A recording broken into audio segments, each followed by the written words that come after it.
এর পারিভাষিক সংজ্ঞা কি? ইত্তেকাবের আবিধানিক অর্থ হলো, এর অর্থ হলো কোনো কিছুর প্রতি মনোবিষণ করা, কোনো কিছুর প্রতি মনোযোগটা দেওয়া, এবং কোনো জায়গায় নিজেকে আটকে রাখা, কোনো জায়গায় নিজেকে কি রাখা? আটকে রাখা এবং অবস্থান করা ইত্তেকাবের অর্থ। আমি যখন 10 দিন মসজিদে থাকবো, নিজেকে কি আটকে রাখলাম না? বলে এই জায়গায় অবস্থান করলাম না? বলে জি। ইত্তেকাবের যে পারিভাষিক সংজ্ঞা, ইবাদতের উদ্দেশ্যে নির্দিষ্ট নিয়মে মসজিদে অবস্থান করাকে ইত্তেকাব বলে।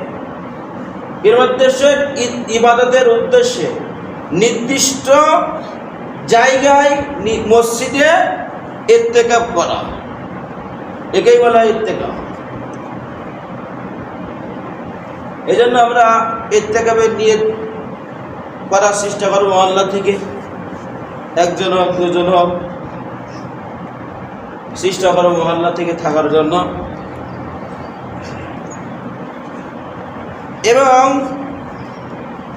এখানে সূরা বাকারার 125 নম্বর আয়াতে এখানে ইত্তেকাব সম্পর্কে আল্লাহ তাআলা বলেন, وَعِدْنَا إِلَى إِبْرَاهِيمَ وَإِسْمَاعِيلَ أَنْ طَهِّرَ بَيْتِيَ لِلَّهِ لِلطَّائِفِينَ وَالْعَاكِفِينَ رُكَّعِ السُّجُودِ।